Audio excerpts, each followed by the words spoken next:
ለእግዚአብሔር እናት መሆን ከማርያም በቀር የተቻለው የለም። መተኪያ የሌለው ስም አንድ ስም ነው፣ እሱ ማርያም የሚል ስም ነው። መልአክ ቢለምን ላንተ ምስጋና ሳቀርብ ኖሬያለሁ ብሎ ይለምናል። አንቺ ስትለምኒ ግን አንተን በተሸከመ ጀርባዬ ብለሽ ትለምኚዋለሽ። ሰው የተጠጋ ማን ይነካዋል? ድንግል ማርያም ከእግዚአብሔር የተሰጠናት ሀብታችን ናት። ይሄ ነው ምልክቱ። የአንድ አማኝ ማስረጃው ወላዲተ አምላክ ናት። ድንግል ማርያምን በእናትነት የቀረባት ሁሉ ወደ ሰማይ ለማድረግ ይበቃል። ንጹህ መጋረጃ ከሰማይ የወረደች ነጭ መጋረጃ ጻዳ ወላዲተ አምላክ ናት። እሷን የሰጠን መድኃኔዓለም የተመሰገነ ይሁን። ነቢያት ትንቢት የተናገሩለት አንድ ስም አለ፣ እሱ ማርያም የሚል ስም ነው። አዳም ተስፋ ያደረገው አንድ ስም አለ፣ እሱም ማርያም የሚል ስም ነው። እኛ ገብርኤልን ነው መሆን የምትፈልገው? ድጋኔንን ነው መሆን የምትፈልገው? ነው ማርያምን ከጠላ እግዚአብሔር የመጣ ወደ ማርያም ከሆነ እግዚአብሔርን ስፈልግ ወደ ማርያም እሄዳለሁ። ወላዲተ አምላክ ብለህ ካላመንክ ኢየሱስ ጌታ ነው ብለህ የምትሰብክ አንተ ማነህ ነው? እኛ ጅቦች ስለጮሁ የምንደነግጥ አይደለንም። ሰው ድሃ ሲሆን ያለው ሀብት ከጠፋ ሰርቆ እግዚአብሔር ፈረደበት ይላል። ሰው ደግሞ ባለ ሀብት ከሆነ አስጠነቋቁሎ ነው እንጂ ይላል። ደግሞ የፈረደበት ስርቆት አለ። ሰርቆ እዚህ የሚባለው ድርጅት ነበር ይባላል። ነጭ ለብሳችሁ ብትመጡ ቄሴ ይላል ሰው። ደግሞ አስፋልት ላይ ደግሞ ራቁታችሁን ብትሄዱ የገሌ ልጅ አብዶ ይላል ሰው። እናንተ ደህናውን ብቻ ምረጡ ነው ሐሳቡ እሱ። ድንግል ማርያም ለሰይጣንና ለመናፍቅ ልትጣፍጠው አትችልም። እግዚአብሔር ላልጣፈጠው ጋኔን የእግዚአብሔር እናት እንዴት ትጣፍጣለች? ምን ተብሎ ነው እግዚአብሔር ማረኝ የሚባለው? እናቱ ተጠልታ እሱ እንዴት ነው ማረኝ የሚባለው? እሺ ሰባኪ ነኝ፣ እሺ ኢየሱስን እገልጣለሁ፣ እሺ ማርያም ግን አታስፈልግም። እግዚአብሔር ታስፈልጋለች ብሎ ለድነት ምልክት አድርጓት አንተን አታስፈልግም የምትለው? በዚህ ሁሉ ድንግል ማርያም አመለጨችነት፣ በዚህ ሁሉ ድንግል ማርያም ተስፋችነት። ፍጥረቱን ሁሉ ይዛ በምልጃ ረድኤቷ የምትጠብቅ እሷ ናት። በሥላሴ ፊት ሞገስ ያላት፣ በምዕመናን ዘንድ መወደድ ያላት፣ በመናፍቃንና ባጋንንት ዘንድ የምትፈራ ማነት? እሷ ወላዲተ አምላክ ናት። እግዚአብሔርን የወለደችልን የሕይወታችን መሶብ ከሞት ወደ ሕይወት፣ ከርኩሰት ወደ ቅድስና፣ ከጨለማ ወደ ብርሃን፣ ከሲኦል ወደ ገነት፣ ከአሳር ወደ ክብር የወጣንባት፣ ሥላሴን ያየንባት ዓይናችን ንጽሕተ ንጹሐን ቅድስተ ቅዱሳን ድንግል ማርያም ወላዲተ አምላክ ስሟ ለዘላለም የተመሰገነ ይሁን። ጻድቃን ሰማዕታት፣ ደናግል መነኮሳት እንደየክብርና እንደየሞገሳቸው ክብርና ምስጋና ይድረሳቸው። ክቡራን ሊቃውንተ ቤተ ክርስቲያን፣ ካህናት፣ ዲያቆናት፣ የቅድስት ቤተ ክርስቲያን ልጆች፣ ምእመናን ሴቶችም ወንዶችም አንድ አምላክ በሚሆን በአብ በወልድ በመንፈስ ቅዱስ ስም እንደምን ዋላችሁ? እንደምን ዋላችሁ? እንደምን አመሻችሁ? እግዚአብሔር ይመስገን ያስባለን። የሰራዊት አምላክ ቅዱስ እግዚአብሔር ለስም አጠራሩ ዛሬም ዘወትርም ክብርና ምስጋና ለእርሱ ይሁን። ያው እንግዲህ ብርድም ስለሆነ የደከማችሁም ትመስላላችሁና እግዚአብሔር ሁላችንንም ያጽናን፣ ጉባኤያችንን ይባርክልን። አንድ ነገር እፈልጋለሁ በሚል ይሆናል። አሐተ ሰአልክዎ ለእግዚአብሔር ወኪያሃ ሐስስ።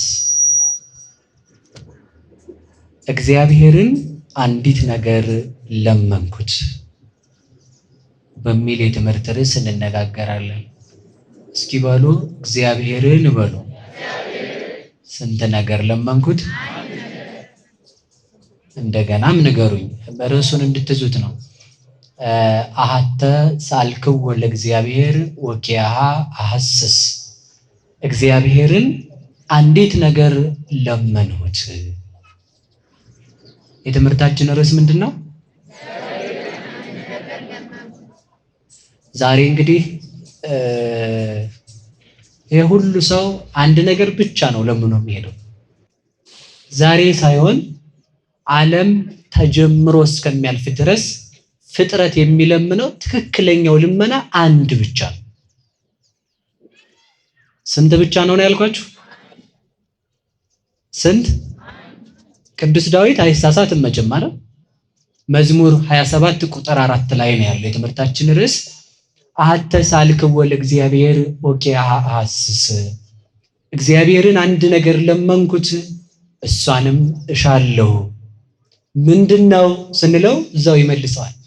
ከመ እህድር ቤቶ ለእግዚአብሔር በእግዚአብሔር ቤት እኖር ዘንድ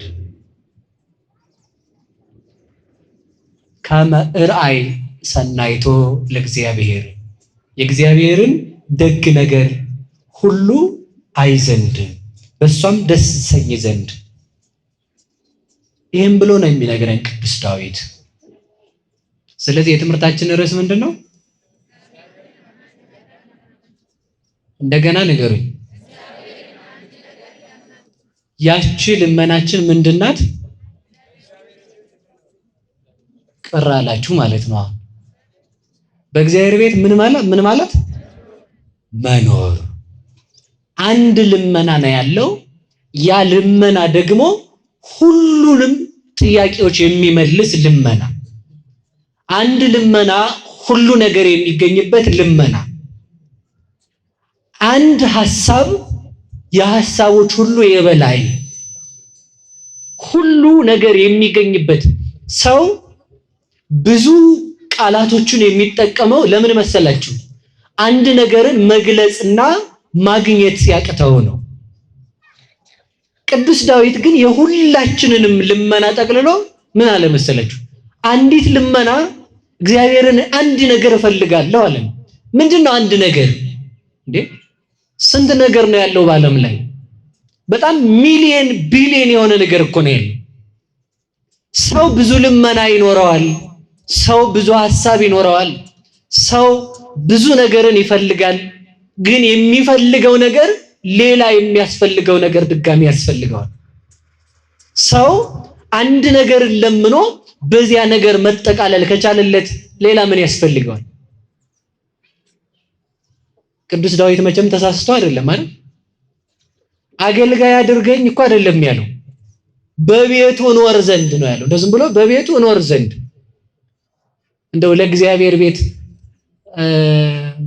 አይደለም ቀዳሽ አይደለም ሰባኪ፣ በእግዚአብሔር በንጉሱ ቤት አይደለም ልጅ ተብሎ ለእግዚአብሔር ዘበኛ ተብሎ መኖር ምንኛ መታደል መስሏችሁ?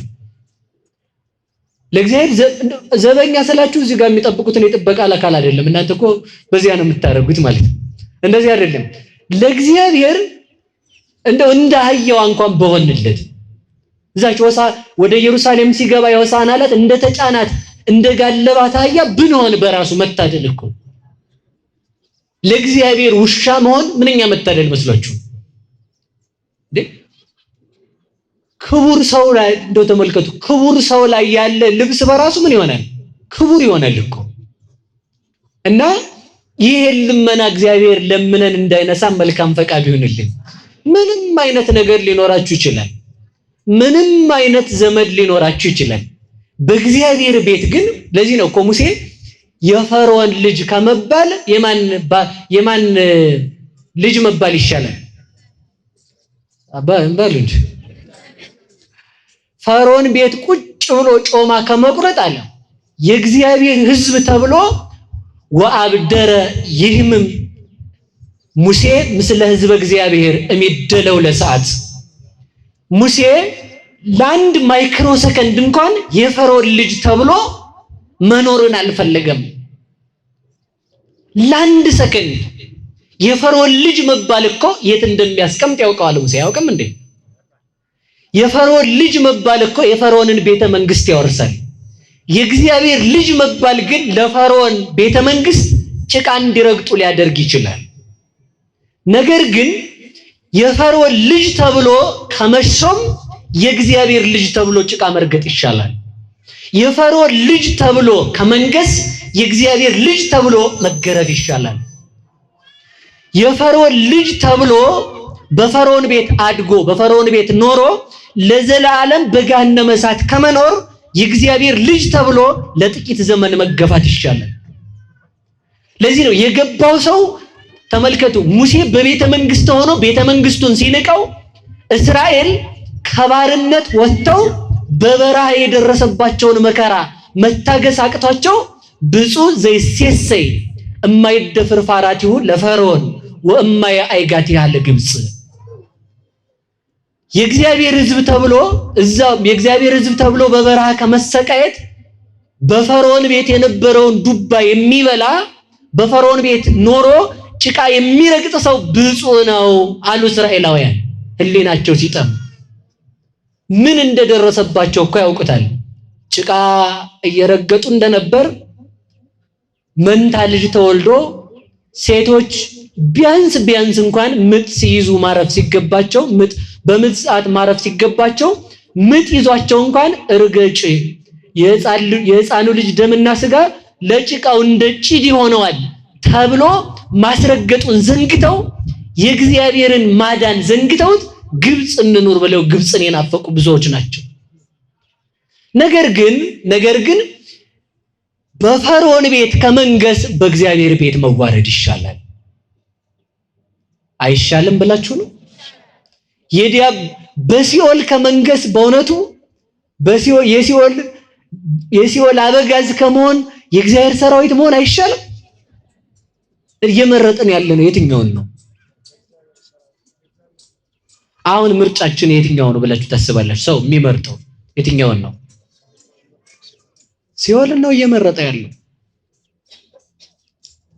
እግዚአብሔር ማስተዋል ያድለን። ያቺ የማን ቤት ናት አለ? አንድ የምፈልጋት በማን ቤት እኖር ዘንድ ነው? መልሱልኝ እንጂ በደንብ። እግዚአብሔር ይስጣችሁ በቤቱ ያኖረን መድኃኔዓለም። እግዚአብሔር ቤት አለው ወይ ነው ጥያቄ። ያቺ አንድ ልመና የማን ቤት ናት? የእግዚአብሔር ቤት። ያቺ እግዚአብሔር ቤት አለው? እኔ እኮ አሁን ጥያቄ እሱ ነው። አለው ቤት? አለው ቤት እግዚአብሔር አለው? አለው ነው የለውም ነው ጥያቄ። እርግጠኛ ናችሁ? ይለያል ነው ነን ነው እናንተ እያላችሁ ያለችሁ። እሺ ትንቢተ ኢሳይያስ ምዕራፍ 66 ቁጥር 1 ላይ ሰማይኒ መንበርየ ወምድርኒ መከየደ ገርየ አየኑ ቤተ ታንጹ ለስባቴ። ሰማይ ዙፋኔ ምድር መረገጫዬ፣ ለኔ ቤት የምትሰሩት ወዴት ነው አለ እግዚአብሔር።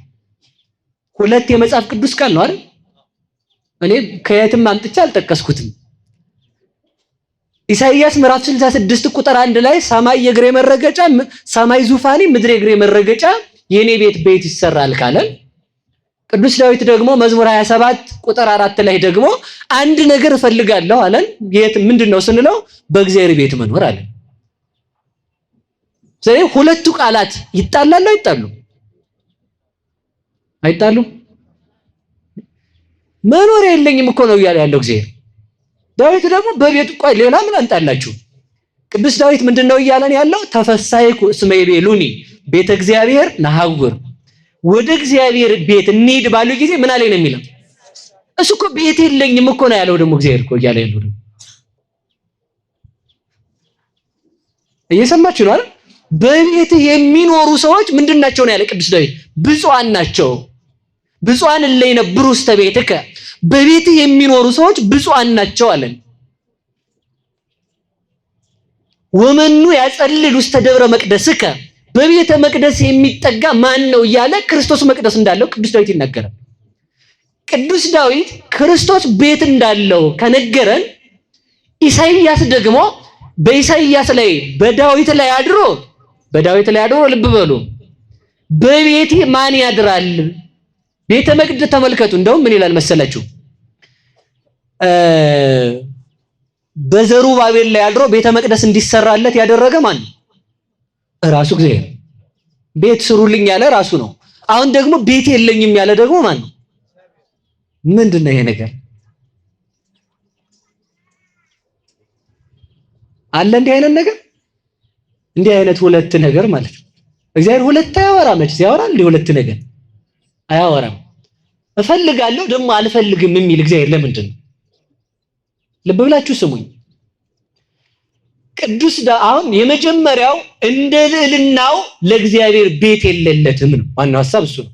እንደ ልዕልናው ማለት እግዚአብሔር በዓለም መልቶ ዓለምን ይዞ ይኖራል። ቤተ መቅደሱን እንኳን ብንሰራለት በእግዚአብሔር ቸርነት ተመልከቱ ትቶናል፣ ዘንግቶናል፣ እግዚአብሔር መኖሪያ የለውም እንዳንል በሁሉ ቦታ የመላ ስለሆነ እንዲህ አድርጋችሁ ቤቴን ስሩልኝ ብሎናል እግዚአብሔር። በዚያው ላይ እንደው እየተናገርኩ በሄድም ጥሩ ነው ብዬ አስባለሁ። አንዳንዴ አሁን ቤተክርስቲያን ሲሰራ ቅጥ ያጣ ሆኗል። ቅጥ ያጣ እንደው ውበት ቤተክርስቲያን 3 በር ነው ያለው። እኔ የማውቀው መጽሐፍ የተማርኩትም ቤተክርስቲያን የምትለው እሱን ነው። ለቤተክርስቲያን ሥላሴ አናቅጽያ አንትሙ። የቤተክርስቲያን 3ቱ በሮች የሚመሰሉት በማን ነው? እንዴ 4 በር 4 ሥላሴ ሆኗል እንዴ በዚህ ዘመን? 3 ነው ሥላሴ። 3 ከሆነ የቤተክርስቲያን በር ምሳሌው በማን ነው? ምሳሌነቱ በሥላሴ ነው። አሁን ደግሞ እኔ ቤተ መቅደስ አፍርሱ አላልኩም፣ ግን ቢያንስ ከዚህ በኋላ ያሉ ሲሰሩ ፕላን አውጪውም ሰበካ ጉባኤውም መምህራኑም አለቃውም ተመካክረው ምን የያዘ መሆን አለበት? ስርዓቱን የጠበቀ መሆን አለበት ነው ዋናው ሐሳብ። ስለዚህ ተመልከቱ፣ ቤተ መቅደስ ስሩልኝ ብሎ የተናገረ እግዚአብሔር ከሆነ ከሰማይ ወርዶ ቤተ መቅደስ ውስጥ እግዚአብሔር ይገኛል ወይ ሲባል ይገኛልም አይገኝምም ነው መልሱ። ይገኛል፣ እንደ ቸርነቱ ይገለጣል። ምክንያቱም እግዚአብሔር ተስፋ እንዳንቆርጥ ተመልከቱ፣ እንደ ልዕልና ዓለምን ይዞ ካለ እንደው እግዚአብሔርን የት እናገኘዋለን እንዳንል ቤት ስሩና በዚያ ደግሞ ላናግራችሁ አለ እግዚአብሔር። እንደ ልዕልና እንደ ትሕትናው እሱን አለን። ስለዚህ የእግዚአብሔር ቤት ማን ነው ከተባለ የእግዚአብሔር ቤት ማን ናት? ቤተክርስቲያን ናት። ቀደም አድርጌ ወደ ሌላው ቤት ሁሉ ሰዳችሁ። ቤተክርስቲያን የማን ቤት ናት? የእግዚአብሔር ቤት ናት። ቤተክርስቲያን የእግዚአብሔር ቤት ከሆነች በቤተክርስቲያን ማን ይኖራል ማለት ነው? ግን ወስናው ሳይሆን ቤተክርስቲያንን ወስኗት በቤተክርስቲያን እግዚአብሔር ይኖራል ነው። እንደ ልዕልናው እንደ ቅድስናው ለእግዚአብሔር ቤት የሚሆን የለም። ግን እንደ ቸርነቱ ግን እግዚአብሔር ተመልከቱ፣ እንደ ቸርነቱ ግን እንዳልተወን ለማስረዳት ግን በመካከላችን ይኖር ዘንድ ቤት ስሩልኝ ብሎ እግዚአብሔር ይጠይቃል። መስዋዕት ብንሰዋ እግዚአብሔር በሬ ብናርድ ለዝክር እግዚአብሔር ይበላል እንዴ? አከበርንህ ለማለት ነው የምናርድለት። ያን ተቀብሎ ደግሞ እግዚአብሔር ትተውኛለህ። ይኸውላችሁ እንደ ልዕልናው እግዚአብሔር አይበላም፣ እንደ ቸርነቱ ደግሞ ያቀረብንለትን ይቀበላል እኮ ተመልከቱ። የሚገርመው ነገር ያቀረብንለትን መቀበሉ ሳይሆን የምንሰጠው ከማን የመጣውን ነው። በሉ ነገሩ እንጂ ያም በሬ ማን ነው የፈጠረው? በሬው የማን ነው በራሱ? አሁን ደግሞ የሚታረድለት ደግሞ ማን ነው? አይገርማችሁ? በሬው የሱ ደግሞ አረድንልህ ብለን ደግሞ እናስደስታለን። ምን ነው ደግሞ እሱን ሁሉ ነገር የሱ ነው። ይሰጠናል፣ እንደገና ደግሞ ይቀበለናል። ሁሉን ሰጥቶ የሚቀበል አምላክ ስሙ የተመሰገነ ይሁን። ስለዚህ ነው ለኔ ቆዩ አንድ ጊዜ ለኔ ምንም ቤት ልትሰሩ አትችሉም ያለን እንደ ልዕልናው ደግሞ በእግዚአብሔር ቤት እኖር ዘንድ ወደድኩ፣ አንድ ነገር ነው የምፈልጋት ያላት ያቺ ቤት ማናት ይመስላችኋል? ያቺ ቤት ማናት ይመስላችኋል? ቤተ ክርስቲያን ክርስቶስን ከመያዟ በፊት አስቀድም አንድ ቤት አለች። ማናት ያቺ ቤት? ወላዲተ አምላክ ናት። ገብቷችኋል? የአንድ ቤት ብቻ ነው የምፈልጋት። እዚያች ቤት ውስጥ ከዚያች ቤት ለመድረስ የማይተጋ ማን ነው? ያቺ ቤት እኮ ሁሉ ያለባት ቤት ናት። ስለዚህ ምን አለ መሰላችሁ የእግዚአብሔር ቤት ማን ናት ትለኝ እንደሆነ ቤተ ክርስቲያን አዎ ናት። ሰማይማ ልብ ብላችሁ ስሙ፣ ሰማይማ ለእግዚአብሔር ቤት ሊሆን እኮ አልቻለም። ለምን? ሰማይ መንበሬ ነው ያለ። መንበሩ ከሆነ ዙፋን ደግሞ መቀመጫ ነው። እግሩ የት ሊወርድ ነው ያሰኛል እኮ አያችሁ አይደል? እግሩ የት ነው ስንል ደግሞ ምድር ደግሞ የእግሬ መረገጫ ናት አለ። ምድር በመላዋ የእግሩ መረገጫ ከሆነች ሰማይና ምድር ለእግዚአብሔር ቤት ሊሆኑ አልቻሉም ማለት ነው። ቅዱስ ዳዊት ግን እየፈለገ ያለው ማንን ነው ትሉኝ እንደሆነ አንድ ነገር እፈልጋለሁ ወኪያ አስስ ያችን እፈልጋታለሁ። ያች ምንድናት ትለኝ እንደሆነ የእግዚአብሔር ቤት ናት። የእግዚአብሔር ቤት ደግሞ ከድንግል ማርያም በቀር ማን አለ? ማንም ሊኖር አይችልም። ማንም ሊኖር አይችልም። ጥያቄ ልጠይቃችሁ እንደው ቆይ ባጭሩ ሰው ቤት ውስጥ አደረ የሚባለው መጥቶ እንደው ቢያንስ መኪናውን እኮ ይዞ አይገባም። ግቢ ነው የሚያቆመው አይደል? ግቢ ላይ ነው አስቀምጦት የሚገባው መኪናውን። ሰው በቤቱ አድሮ ቤቱ ካሰኘ 9 ወር ከ5 ቀን ፍጥረታትን ሁሉ በመሃል እጁ እንደያዘ በማህፀኗ ያደረባት ድንግል ማርያም ናት እንጂ እግዚአብሔር ቤት ፍጥረትን ሁሉ እንደያዘ በማህፀኗ ያደረባት ሰፊ ቤት ግብረ ሐዋርያት ምዕራፍ 10 ላይ መንጦላይት ስፍይት ይላል። ሰፊ መጋረጃ ቅዱስ ጴጥሮስ ያያት ሰፊ መጋረጃ ተመልከቱ።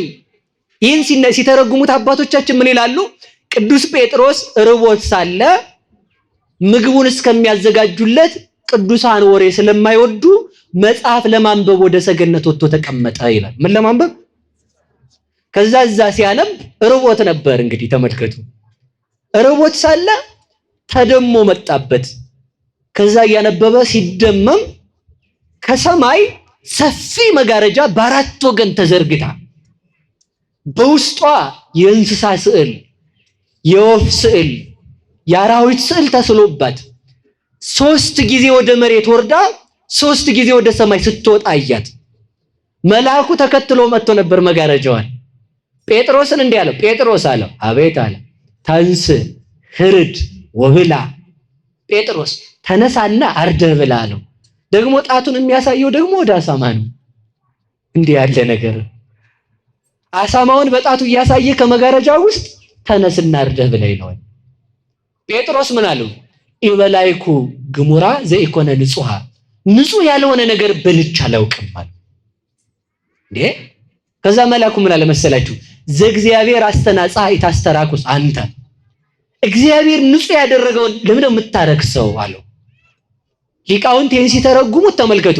ሰፊ መጋረጃ የተባለች ድንግል ማርያም ናት አሉ። ሰፊ መጋረጃ ማለት ከሰማይ ስትወርድ ማየቱ ተመልከቱ።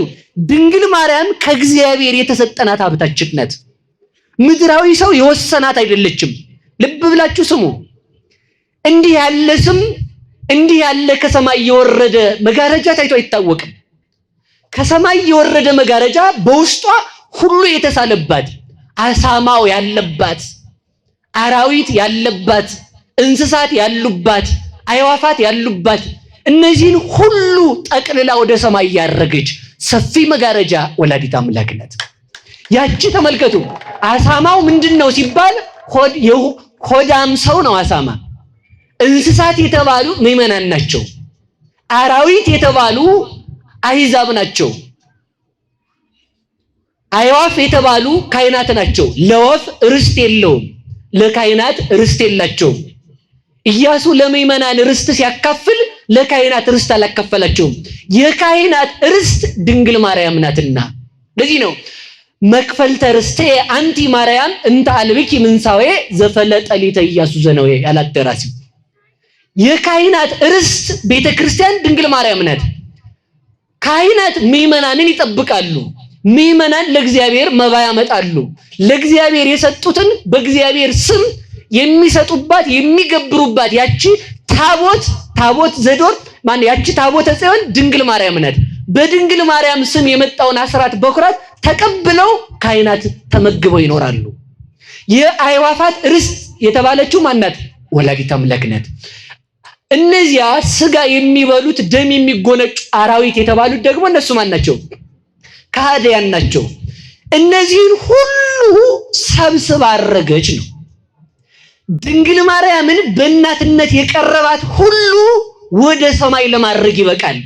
እሷን የአምላክ እናት ናት ያለ ከሃዲም ቢሆን ተመልሶ እንደገና ከሰማይ ርስት መንግስተ ሰማያት ለመግባት ይበቃል። እንስሳትን ያዘች ምዕመናን ናቸው። ምዕመናንን ሁሉ ሰብስባ ለማድረግ የተሰጠች ንጹህ መጋረጃ፣ ከሰማይ የወረደች ነጭ መጋረጃ ጻዳ ወላዲተ አምላክ ናት። እሷን የሰጠን መድኃኔዓለም የተመሰገነ ይሁን። ይህችን ለማግኘት እፈልጋለሁ አለ። ከሰማይ ተሰጠች ማለት ምን ማለት ነው? ልብ ብላችሁ ያዙ። ሰማይ ማን ነው? እግዚአብሔር ነው። ሰማይ ማን ነው? ሰማይ እግዚአብሔር ነው። ከሰማይ ወረደች ማለት ከማን ተሰጠች ማለት ነው? ድንግል ማርያምን ተሰብስበን የሆኑ መምህራን ተሰብስበው የሆኑ ጳጳሳት ተሰብስበው የሆኑ መላእክት ተሰብስበው ወስነው የሰጡን አይደለችም። እኛ ስለ ድንግል ማርያም የምንናገረውን አይደለም። እዚህ አካባቢ ሆዱን እንደ ቅንቡርስ የሚንከባከበው ሰው አይደለም። ከሰማይ ዲያብሎስ እስከነ ሰራዊቱ የወረደው ዲያብሎስ ተሰብስቦ መጥቶ ድንግል ማርያምን እያመለካችሁ ነው ቢለን አንቀይረው። ለምንድን ነው የማንቀይረው? የተሰጠነው ከማን ስለሆነ ነው? ከእግዚአብሔር ስለሆነ ነው። ከእግዚአብሔር የመጣ መልአክ ድንግል ማርያምን አይቃወምም። ድንግል ማርያምን የሚቃወም ከሆነ ጋኔን ነው። ልብ ብላችሁ ስሙ። ዓለም ሲፈጠር ለዓለም መድኃኒት የታሰበ አንድ ስም ማርያም በሉ እስኪ። እንግዲህ እንደዚህ አንድ ስም ስለ እናንተ ማርያም ትላላችሁ። እግዚአብሔር ዓለምን ከመፍጠሩ አስቀድሞ ለመድኃኒትነት ያዘጋጀው ምክንያተ ድኅን የሆነ አንድ ስም አለ። እሱ ማን ነው? ማርያም የሚል ስም ነው። በፍጥረት ዓለም የተሰበከ ሰማይ ለምሳሌ ሆኖለት የተሰበከ አንድ ስም አለ። ማን ነው ያ ስም? ከተዋችሁት ልተው እኔ እያልኩት ልሄድ ችግር የለውም። ማርያም ነው። ምስራቅ ሲታሰብ በስነ ፍጥረት የተሰበከ አንድ ስም አለ። እሱ ማን ነው? ማርያም የሚል ስም ነው። ልብ ብላችሁ ስሙ። ነቢያት ትንቢት የተናገሩለት አንድ ስም አለ። እሱ ማን ነው? እግዚአብሔር ይወርዳል ይወለዳል አይደል? ይወርዳል ይወለዳል ተብሏል። ከማን ነው የሚወለደው? በሏ ስሙ። ያን ስም መጥራት እኮ ያ ስም ነው። ተመልከቱ። ይህ ከሆነ ልብ ብላችሁ ስሙ። ነቢያት ትንቢት የተናገሩለት አንድ ስም አለ። እሱ ማርያም የሚል ስም ነው። አዳም ተስፋ ያደረገው አንድ ስም አለ። እሱም ማርያም የሚል ስም ነው። ነቢያት ሞተው ዘመን ገድቷቸው ያንቀላፉለት አንድ ስም አለ። እሱም ማርያም የሚል ስም ነው። መልአክ አክብሮ ከሰማይ ተልኮ እጅ ሊነሳው ጸጋን የተመላ ብሎ የመሰከረለት ስንት ስም አለ? ስንት ስም አለ? ያ ስም ማን ነው? ማርያም የሚል ስም ነው። በጊዜ ተዋህዶ በድህነት ጊዜ እግዚአብሔር ለእናትነት የመረጠው አንድ ስም አለ። እሱ ማን ነው? ማርያም የሚል ስም ነው። በጊዜ ተዋህዶ አብ ለማደሪያነት ወልድ ስጋን ለመዋሃድ መንፈስ ቅዱስ ለማንጻት ለእግዚአብሔር ቤት ለመሆን የተመረጠ አንድ ስም አለ። እሱ ማን ነው? በጊዜ ተዋህዶ ፍጥረታትን ሁሉ ይዞ ንጉስን ከነሰራዊቱ ከተማ እንደሚይዘው ፈጣሪን ከነፍጡሩ የያዘ አንድ ስም አለ። እሱ ማርያም የሚል ስም ነው። ፍጥረታት ሊጠራበት የማይችል አንድ መተኪያ የሌለው ስም አለ። እሱ ማን ነው? በሉ ንገሩኝ እንጂ። ማርያም የሚል ስም ነው። ያ ማርያም የሚል ስም እግዚአብሔር በብቸኝነት የሚጠራው ስም እሱ ምንድነው? ለእግዚአብሔር እናት መሆን ከማርያም በቀር የተቻለው የለም። መተኪያ የሌለው ስም አንድ ስም ነው። እሱ ማርያም የሚል ስም ነው። ማርያም የሚለው ስም የእግዚአብሔር እናት በመባል ሊተካው የሚችል ፍጥረት የለም። ያ ሊተካ የማይችለው ለፍጥረታት ሁሉ እናት በመሆን የተሰጠ ስም አለ። እርሱ ማርያም የሚል ነው። ይህን ስም ነው ቅዱስ ዳዊት ምንድነው ያለ? በእግዚአብሔር ቤት እኖር ዘንድ አንድ ነገር እፈልጋለሁ። ይህን ስም ነው ዳዊት የፈለገው። አንድ ስም አለ ለጨለማው ዓለም ብርሃን የሚወጣበት፣ እርሱም ማርያም የሚል ነው። አንድ መድኃኒትን የሚወጣበት አንድ ስም አለ፣ እርሱም ማርያም የሚል ነው። ለረሃብተኛው ዓለም መሶብ የሆነ አንድ ስም አለ፣ እርሱም ማርያም ነው። ድርቅ ለመታው ዓለም ዝናብን የያዘ አንድ ስም አለ፣ ዝናብን የያዘ ደመና አንድ ስም አለ፣ እርሱም ማርያም የሚል ነው። የእግዚአብሔር ቃል ተመልከቱ፣ የእግዚአብሔር አብ አካላዊ ቃል የተጻፈበት አንድ ስም አለ፣ እርሱም ማርያም የሚል ነው። ማን ነው የሚለው? በሞቴ ንገሩኝ። ማርያም የሚል ስም ነው። ልብ ብላችሁ ስሙ እስኪ። በዚያኛው በታቦተ ጽዮን ላይ የማን ቃል ተጽፏል? በሉ የእግዚአብሔር ቃል በሉ እንጂ 10 ቃል ተጽፏል። በድንግል ማርያም ግን የተጻፈው የማን ቃል ነው? በዚያኛው ላይ ቃሉ ነው የተጻፈው። በድንግል ማርያም ላይ የተጻፈው ግን አካላዊ ቃል ነው። ተመልከቱ። ቅዱስ ዳዊት ምንድነው ያለ? ደዩ ልበክሙ ውስተ ኃይላ፣ ልባችሁን በኃይሏ ላይ አኑሩ ብሏል። በታቦተ ጽዮን ላይ ምን ኃይል አላት ትለኝ እንደሆነ እግዚአብሔር ተገልጦባታልና ዘዑደት ዘስም ዘሕግ ዘብርሃን ይላታል ሲተረጉሙ ሊቃውንቱ። ዘዑደት አላት እስራኤልን እየመራች 40 ዘመን ዞራለች። ድንግል ማርያም ደግሞ ዓለም እሷ ከተገለጠችበት ድንግል ማርያም ከተገለጠችበት ጊዜ ጀምሮ በሄድንበት ሁሉ ምድረ ርስት እስከምንገባ የምትመራን ታቦታችን ናት። እሷን የሰጠን መድኃኔዓለም ይመስገን። በዚያችኛዋ ልብ ብላችሁ ስሙኝ ቆዩ። በዚያችኛዋ ታቦት ላይ ብርሃን ሰፍሮ ይታይ ነበር። በድንግል ማርያም ማኅፀን ግን የብርሃን ጌታ ክርስቶስ ነው ያለው። በዚያችኛዋ ታቦት ላይ ያካላ መላእክት ኪሩቤልና ሱራፌል ተስለውባት ነበር። በድንግል ማርያም ማኅፀን ግን ክርስቶስ 9 ወር ከ5 ቀን በማኅፀኗ ሲቆይ ድንግል ታጸምም ርሳ መንገለ ከርሳ ወተሰምዕ ድምፀ መላእክት፣ መላእክት ጌታን ሲያመሰግኑት ማርያም ዘንበል ብላ ከማህፀኗ ታዳምጥ ነበር። ይሄ ነው እንደሚደንቃችሁ። በዚያችኛዋ ታቦት ላይ መላእክትን የተሳሉት፣ በድንግል ማርያም ማህፀን ግን የተሳለው እግዚአ መላእክት ነው። የመላእክት ጌታ ነው የተሳለው። ያችኛዋ ታቦት ልብ በሉ እስራኤልን ከቀኝ ከግራ ጠብቃ ምድር ርስት ታወረሰች። ድንግል ማርያም በነፍስ በስጋ ልጆቿን ጠብቃ መንግስተ ሰማያትን ታወርሳለች። ይህች ናት መተኪያ የሌለው ስም የሚባለው የድንግል ማርያም ስም። እሷን የሰጠን እግዚአብሔር የተመሰገነ ይሁን። በዚያኛው ታቦት ልብ ብላችሁ ስሙኝ። ያኛው ታቦት በወርቅ ነው የተለበጠው። ድንግል ማርያም የተሸፋፈነችው ያጌጠችው በንጽህና በቅድስና ነው። ያኛው ታቦት ልብ ብላችሁ ስሙ በሞቴ በዚያኛው ታቦት መክደኛ እንዲያበጅለት እግዚአብሔር ነግሮታል። በመክደኛው ላይ ሆኜ በስሬት መክደኛው ላይ ሆኜ እናገራለሁ ብሎ እግዚአብሔር ተናገረ። እስኪሆን በስሬት መክደኛው ላይ ሆኜ ምን እላለሁ? በምኑ ላይ ሆኜ ነው እያለ ያለው?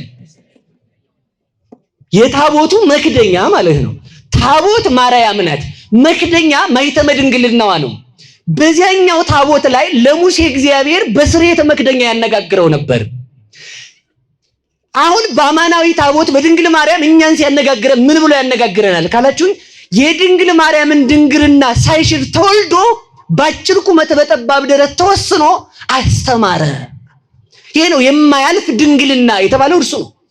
እሷን የሰጠን መድኃኔዓለም ይመስገን። ስለዚህ በድህነት ጊዜ በጊዜ ድህነት ላይ አምላክን ለመያዝ ለአምላክ እናት በመሆን መተኪያ የሌለው ስም ማርያም የሚለው ስም ነው።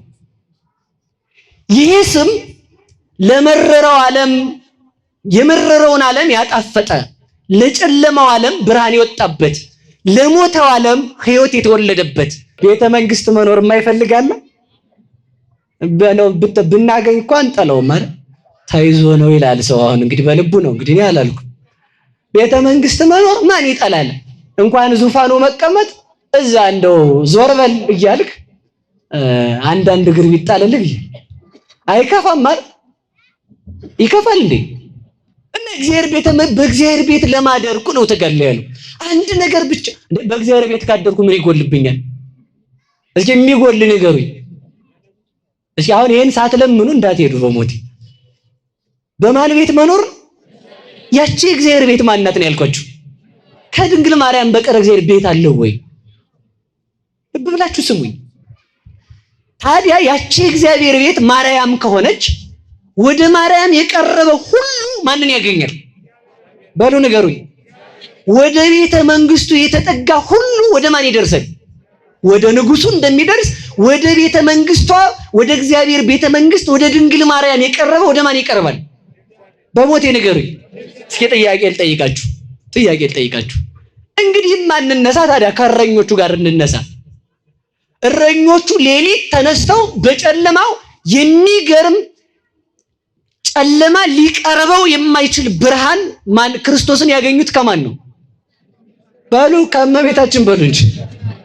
እረኞቹ ሌሊት ተነስተው እየኳተኑ ሄዱት ወዴት ነው? በሉ ወደ ማርያም በሉ። በሞት አይሁላችሁ እየኳተኑ ሄደው ጨለማ የማያሸንፈውን አማናዊ ብርሃን አገኙት። እሺ ሰብአ ሰገል ያን ያህል ዓመት በኮከብ ተመርተው ሄደው ማንን ያገኙት? ድንግል ማርያምን ሲያገኙ ማንን አገኙ? ክርስቶስን አገኙ። ልብ ብላችሁ ስሙኝ። ኮከቡ እየመራ አንጥቶ ከማርያም ነው ያደረሰው። ከማርያም ስትደርስ ምልክት ምንድነው የተባለው? እናቱ ልጁን ልጁና እናቱን ታገኛለህ። እናቱ ምን ብለው ታቅፈው።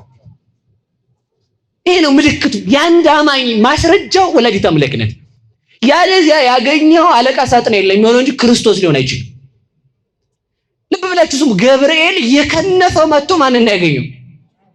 በሞቴ ንገሩኝ። ቆይ ገብርኤል ከሰማይ የሮጠ መጥቶ እግዚአብሔርን ያገኘው ማርያምን ያገኘው? እግዚአብሔርማ እዚያው አለለት አይደል? እንግዲህ ገብርኤልን ነው መሆን የምትፈልገው? ድጋኔንን ነው መሆን የምትፈልገው? ነው ማርያምን ከጠላ ገብርኤል ከሰማይ እየበረረ መጥቶ ከማን ጋር ነው የመጣው? ምን ገብርኤል? እግዚአብሔር ራሱ ወደ ማን ነው የመጣው? በሞቴ ንገሩኝ። ለምንድን ነው ወደ እሷ የመጣው?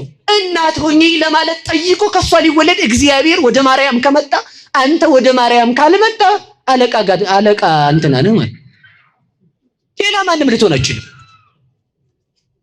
ስለዚህ ልብ ብለን እንድናስብ ነው። ቆይ ይሄን ለምን እንዳልኳችሁ ነገራችኋለሁ። ለምን መሰላችሁ? ሁሉ ጊዜ ድነት የሚጀምረው ከማን ነው?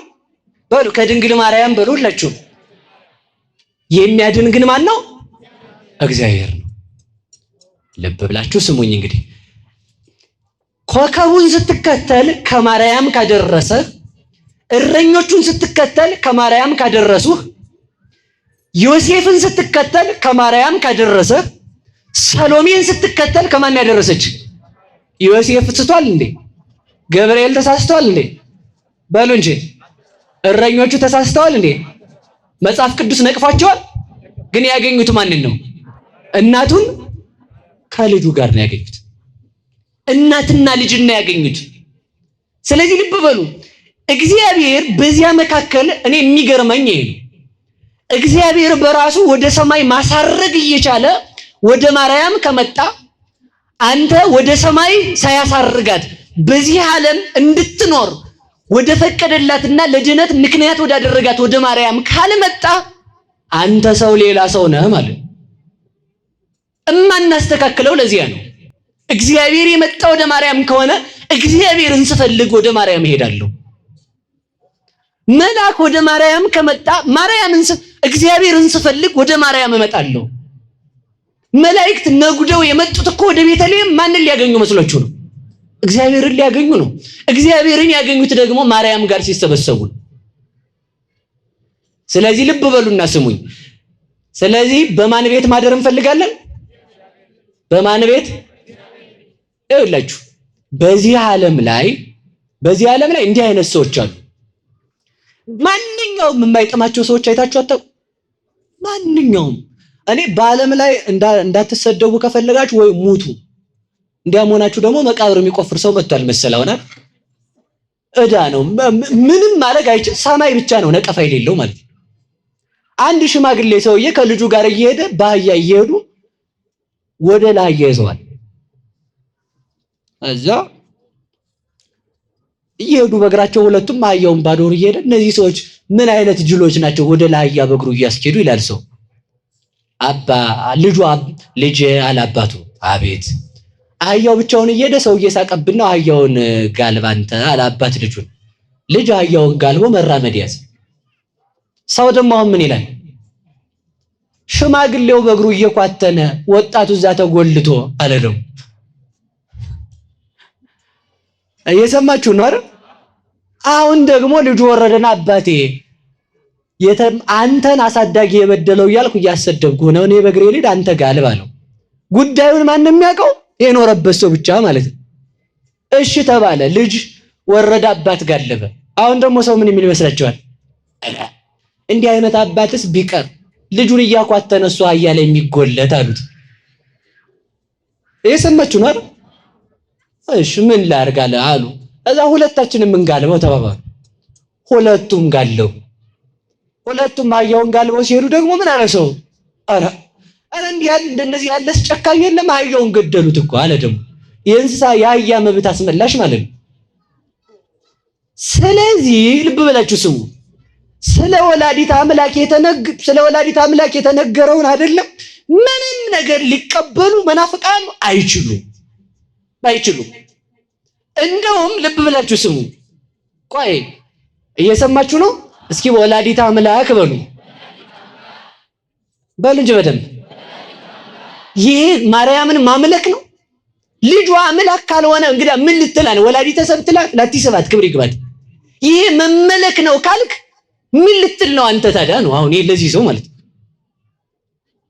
ወላዲት አምላክ ብለህ ካላመንክ ኢየሱስ ጌታ ነው ብለህ የምትሰብክ አንተ ማን ነህ ነው? ይሄ መመለክ ከሆነ አንተ ከደነቆርክ፣ ይሄ ማምለክ ከሆነ በአንተ ቤት ወላዲት አምላክ ብለን እናምናለን። ምንም አታመጣም። በቃ እኛ ጅቦች ስለጮሁ ምን ደነግጥ አይደለንም አይደለም። ከትችት ሰው አይወጣም ነው የምላችሁ። በህይወታችሁ መስመር ሁሉ እኮ ስትሄዱ ነው። ስታገቡ ለሴቲቷ መልክ ወጥቶላት ሀብት ሲመጣ እንዲህ አድርገህ ነው ተብለ ሲያምርብህ ሰው ድሃ ሲሆን ያለው ሀብት ከጠፋ ሰርቆ እግዚአብሔር ፈረደበት ይላል ሰው አይልም ሰው ብላችሁ። ደግሞ ባለ ሀብት ከሆነ አስጠነቋቁሎ ነው እንጂ ይላል ደግሞ የፈረደበት ስርቆት አለ። ሰርቆ እዚህ የሚባለው ድርጅት ነበር ይባላል። ማንኛውም ነጭ ለብሳችሁ ብትመጡ ቄሴ ይላል ሰው። ደግሞ አስፋልት ላይ ደግሞ ራቁታችሁን ብትሄዱ የገሌ ልጅ አብዶ ይላል ሰው። እናንተ ደህናውን ብቻ ምረጡ ነው ሐሳቡ እኮ እሱ።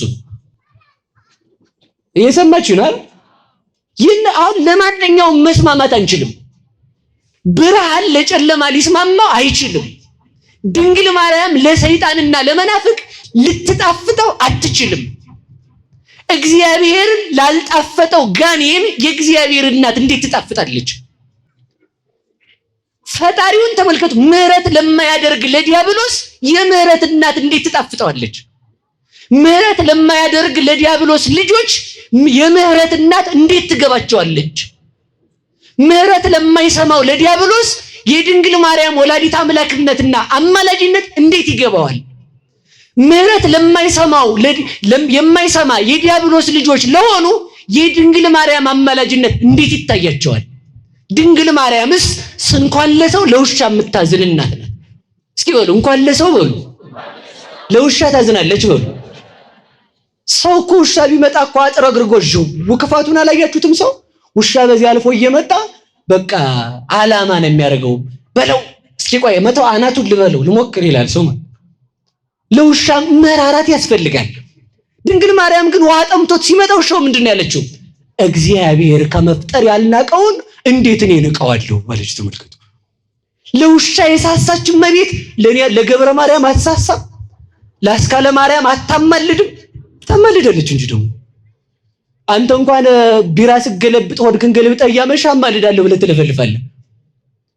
እውነቴን እኮ ነው። እንኳን እግዚአብሔርን የወለደች አንድ ሰው ይለምን አይደል? ሰውን አብርሃም እግዚአብሔርን አልለመነው በሉ ለመኖት አለበሉ እንጂ አልለመነው ለመነው። ከአብርሃም የአብርሃም እመቤት ታንሳለች? መላእክት እግዚአብሔርን አይለምኑትም በሞቴ? ከመላእክት የመላእክትን ጌታ የወሰነች ታንሳለች? ሙሴ እግዚአብሔርን አልለመነው? ሙሴ በእግዚአብሔር ፊት በመርገም ያለ ሙሴ በእግዚአብሔር ፊት ሞገስ ካገኘ በእናትነት ያለች ማርያም ለምንድን ነው ሞገስ የሌላት? ስለዚህ ተመልከቱ። ሁሌም ቢሆን ይኸውላችሁ ማለት ያለብን እኔ የድንግል ማርያም ትህትናዋ ይሄን የሚገርመኝ ሁልጊዜ አጥርታ የምታይ ማለት ነው። ሰው ውሻት እዚህ ቢለው ምንድነው የሚለው? እንዳይሞት ላጠጣው ነው ካለ፣ እሷ ግን ምንድን ነው ያለችው? እግዚአብሔር ከመፍጠር ያልናቀውን ያልዘነጋውን እኔ የምዘነጋ ማን ነኝ እኮ ነው። ተመልከቱ። ከዚህ በላይ ሩህሩህነት አለ? ለሰው ማማለዱን ተውት፣ ሙት ማስነሳቱን ተውት፣ ለዓለም ጠበቃ መሆኑን ተውት። እስኪ ድንግል ማርያም ለፍጥረታት የምትራራ ናት። ለምን? የእግዚአብሔር እናት ናትና በሉ እስኪ የእግዚአብሔር እናት ናትና በሉ። እግዚአብሔር ርሩ እንደሆነ እሷ ደግሞ በተሰጣት ጸጋ ለፍጥረታት አዛኝ ናት። ወላዲት አምላክ ለሁላችን ትዘንልን፣ ለውሾች ልብ ትስጣቸው፣ የጠፉትን ትመልሳቸው። ያለዚያ ግን ቀጥታ የምነግራችሁ ነገር ይሄ ነው። ሰሞኑን እኮ እንደው አንድ ሰው ልኮልኝ እኔ ሊቀ ሊቃውንት እያሉኝ ነው መሰል ሰዎቹ። ሊቀ ሊቃውንት ግሩም የሚባለውን ሰውዬ ፍቅረ ማርያም ብለነዋል ይላል። ተመስገን በሉ፣ ተመስገን በሉ፣ ተመስገን። ይሄ ከሆነ እቀበለዋለሁ ብዬ ነው። እኛ ክርስቲያን የሚል ስም ይወጣልን የስድብ ስም እንደሆነ ታውቃላችሁ። ክርስቲያን መባል እንደዚያ የክርስቶስ ተከታዮች ክርስቲያኖች ሲሏቸው ይሄ ስም ተስማምቶናል አሉ። እስኪ በሉ ይሄ ስም በሉ ተስማምቶናል። ምንድነው ስማችን? በሉ ክርስቲያን በሉ እንጂ ፍቅረ ማርያም መባል የማርያምን ፍቅር አርጎት ነው። አንተ ፍቅረ ዲያብሎስ ነህ፣ አዎ እኛ ፍቅረ ማርያም ነው። በቃ ነው ነን እኮ ነው መልስ። ግልጽ ነው ሐሳቡ። ነን፣ አዎ ነን። እና ይኸውላችሁ ከቃሉ ጋር ናችሁ። በእግዚአብሔር ቤት በሉ ምን ል ዘንድ አንድ ልመና በሉ ሁላችሁ በሕይወት ዘመን ሁሉ ያቺ ማናት በሉ ንገሩ። እሷ የተጠጋ ማን ይነካዋል? እስኪ እንደው ልንገራችሁ ከድንግል ማርያም ስር የተጠጋን ሰው ረሃብ እንዳያወጣው ልጇ ህብስት፣ ድርቅ እንዳይመታው ልጇ ዝናብ፣ ስደት እንዳያንገላታው ልጇ ርስት፣ ራቁት እንዳይሆን ልጇ ልብስ፣ እንዳይጨልምበት ልጇ ብርሃን፣ እንዳይመረው ልጇ ጣፋጭ ለልብ የሚጣፍጥ፣ እንዳይደነቁር ልጇ እውቀት፣ እንዳይሞት ልጇ ሕይወት፣ እንዳያልፍ ቦታ እንዳይጠበው ልጇ ሀገር፣ ዘመድ እንዳያጣ ልጇ የፍጥረታት ሁሉ ጌታ። ምን ሊጎልበት ይችላል? ድንግል ማርያምን የተጠጋ እና ከዚህች ሀገር ያልተጠጋው ከየት ልትጠጋልህ ነው? እስኪ በሉ ከዚህች ሀገር እጠጋለሁ በሉ። ወላዲተ አምላክ በመላ ዘመናችን ከሷ አቅፍ አታጥፋል። እግዚአብሔር መጥቶ የተጠጋባት ከሆነች እኔ ብጠጋ ነው እንደሚገርም ለእግዚአብሔር ጡት እየመገበች ያሳደገችውን ገብረ ማርያም የሚባለውን ሰውዬ እየመገበች ብታሳድገው ነው እንደሚደንቅ። ግን ሴት ልጠጋ ነው? እግዚአብሔር የተመገበውን ነው መመገብ ያለብኝ፣ ዲያብሎስ የተመገበውን። ያ ነው እኮ ተመልከቱ። ወላዲተ አምላክን የሰጠን መድኃኔዓለም ስሙ ይመስገንልን። በዚህ በሕይወቴ ዘመን ሁሉ ወደዚያች እሄዳለሁ አለ። እግዚአብሔርን የምለምነው ልመና በቤቱ ኖር ዘንድ ነው። ያቺ ቤቱ ወላዲተ አምላክ ናት። የእግዚአብሔር ቤት ፍጥረታትን ሁሉ ወስኖ በመካከሏ የተገኘባት ቤት። እንዲች አይነት ቤት ታይታ አይታወቅም። ሰማይ ለእግዚአብሔር ቤት ሊሆን አይችልም። ማርያም ግን ለእግዚአብሔር ቤት ሆናለች። ሰማይ ለእግዚአብሔር ቤት ይሆናል ከሆነም በረድኤት ነው። ከድንግል ማርያም ግን ያደረው በምንድን ነው? በአካል። ከዚህች ቤት ላይ ነው እንጂ ይህችን ቤት ነው አምለምነው ፈጣሪዬን። የማትፈርስ ቤት እኮ ናት። ደግሞ ተመልከቱ፣ ማንም ሰው የማይደረምሰው ምሽግ ቢኖር ከዛ የማይሸሸግ ማን ነው? ሁሉ ነገር ያለበት ምሽግ ቢኖር ከዚያ ተደብቆ ጠላቱን የማያጠፋ ማን ነው? ያቺ ምሽግ ናት ማርያም። ዲያብሎስ ሊደፍራት የማይችል፣ ዲያብሎስ ምሽግነቷን ማፈረስ አይደለም በዓይኑ ሊያያት የማይችል፣ ከብርሃንነቷ የተነሳ ዓይኑን ያወረችው የእግዚአብሔር ሀገር ማለት ማርያም ናት። ኢዮብ ያለውን አልሰማችሁም እንዴ? ኦፍ እንተ ኢርያ አይነ ንስር፣ የንስር ዓይን ያላያት መንገድ ይላል። ንስር የተባለ ዲያብሎስ ነው። ንስር ስጋን ሁሉ ሰማይ ወጥቶ እንደሚመለከት ዲያብሎስ ሰውን ሁሉ በኃጢአት ሲፈትን ተሰውራበት ያላያት ያቺ ናት ማርያም ማለት። ማርያም ማለት የምትናገር ገነት ናት ነው እኮ የምልህ። እስኪ በሉ ማርያም ማለት በሉ የምትናገር ገነት ናት። ገነት ታወራለች እንዴ? ገነት ይች እናንተ ሰፈር ያለችው አይደለም። እሷማ 40 ክንድ ነው ምላሷ። እንዳትቆጭ አንቺን አላየሁሽም። እሺ ስለማላቃችሁ ገነት የምትባሉትን አትቆጡኝም ብዬ አስባለሁ። እሷማ ስለፈልፍ ነው የምትለው። ያችኛዋ ገነት እኮ አላወራችም። ሲፈረድብን ዝም ነው ያለችው። ወላዲተ አምላክ ገነት ነባቢት ግን ከፍርድ የምታድነን አልሰማችኋትም? ጠላ የላችሁም እኮ የምትል እኮ ናት። ጠላው እኮ አልቋል ብላ ለሆድ ለሚያልፈው ወይን እንኳን የምታስብ ጊዜ ገና ነው አላት። ደግሞ እሱ ምን ማለት መስላችሁ ነው? የምሰቀልበት እኮ ጊዜ ገና ነው። 3 ዓመት ከ3 ወር አስተምሬ ነው፣ ይሄኛውንም ግን ላርገው አላት። ካንቺ ጋር ምን አለኝ? ይሄ የሚጠቀሳል እንትና ሰፈር። እስኪ በሉ ካንቺ ጋር ምን አለ ይበሉ። ያንቺ ልጅ ተብዬ እናት አባቱን ያላከበረ ይገደል ብዬ እየሰራው ከሆንኩ ካንቺ ተወልጄ አንቺን ካላከበርኩ እኔ ምንድን ነኝ ማለቱ ነው።